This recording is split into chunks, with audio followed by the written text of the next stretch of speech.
Hi everyone, it's your boy Ricky here with Bromero Cards for Picket Fence Studios, and I am excited today because I am showing you a video of my very first design team card that I'm making with the latest release that came out this month. I am going to be showing you how to make this beauty. Yes, it's a rainbow. How much do we love a rainbow? It's Pride Month. We're going to have fun. We are going to make this card and we're just going to celebrate rainbows and animals and picket fence studios and all crafty things.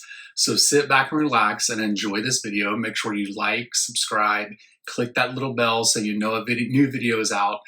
And yeah, leave some comments down in the comment area and let me know what you think about the card. If you have any questions, let me know. And there will be links in the description for all the products I used. So let's go ahead and get started making this card. All right, guys, so the first thing we'll do is, as I always do, is I'm going to show you what we're going to use here today. So the first thing we're going to be using is the black hybrid ink pad from Picket Fence Studios for some Copic coloring. We're going to use some black and white paper. We are going to be using the Animal Crackers Kind Messages stamp and matching die set. So cute, those little animals, oh my goodness.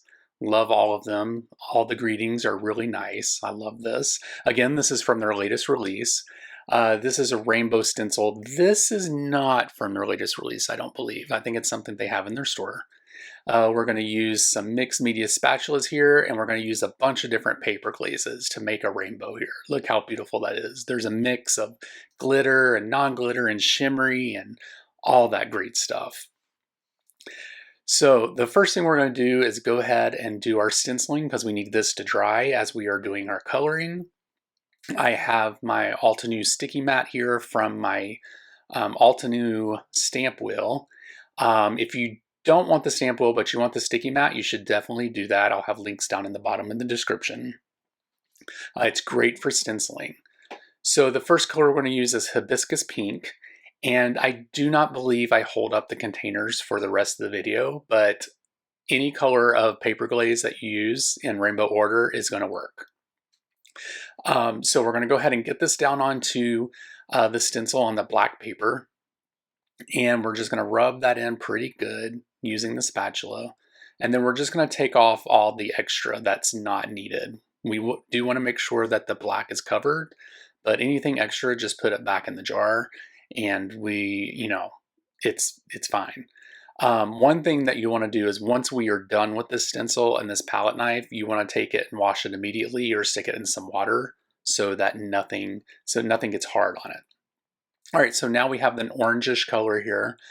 Now that I go back and look at this, I probably put too much red on the left side, but that's fine. We're going to work through it. Now we're on our way to yellow. We're going to get this good mixed up. And we'll place that down. We'll get that smoothed out. And then we'll get the green going on here. So we'll get that stirred up. And go ahead and put that down. This is like cake frosting, you guys. It's like frosting a cake. That's all you have to think about. We're going to get the blue here. It's a really pretty blue. I really like it. And then we'll get that spread out. And then we will do the purple. The purple is really pretty too. I enjoy it. Actually, all these colors are really pretty. They're just really cool. I just use different mixes of paper glaze here. So there's no rhyme or reason. I just used what colors I had. And yeah. And voila, check that out. Oh my gosh, it's so pretty. I love that. I'm going to hold it up here so that you could see it. And I guess the red isn't too much red, but there we go. Let's get that into focus. Wow, look at that. Very pretty. Okay, so the next thing we're going to do is go ahead and get the images stamped out, and we are going to be using the Altenew stamp wheel here. We're going to put these out onto a white cardstock. We're going to do some Copic coloring. And what we'll do is we'll go ahead and get the wheel on here to pick up the stamps. And we are going to use that hybrid black ink so that we can do some Copic coloring. After I get this stamped out, we will start the Copic coloring. I'm just going to play some music as that's happening because I don't want to talk through the whole thing. but it is sped up 8 times as fast as I colored. So don't think that I colored this fast because it's not even possible. So I'll see you back in a few moments once we're done coloring.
Okay, now that we have all the coloring done, we are going to go ahead and get these cut out. We are going to use the matching dies here to do that.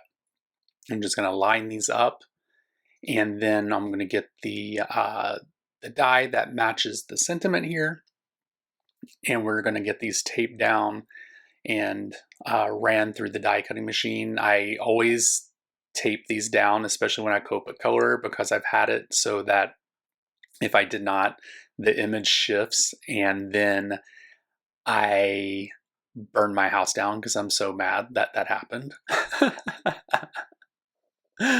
Not really, but anyway, you want to use tape on these kind of images so that it doesn't get ruined. You have to start all over again. So now we have these guys all cut out, all cut perfectly, looking so cute and pretty. And next, I'm going to be going through a series of positions, like where to put my card, or where to put the items on my card. So I actually went back and forth here because I wasn't for sure exactly how I wanted to set this up.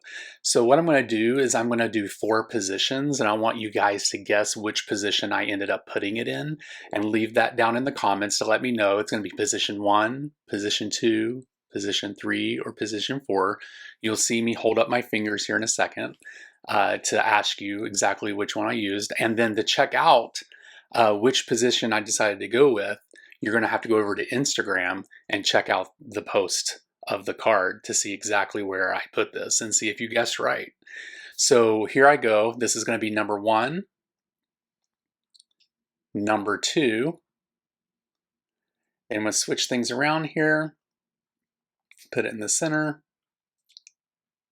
number 3, or did I do number 4? So make sure you leave your comments down below, then head over to Instagram to see if what position I put it in, and hopefully you guys guess right. I hope you guys have a great day, and I'll talk to you later. Bye.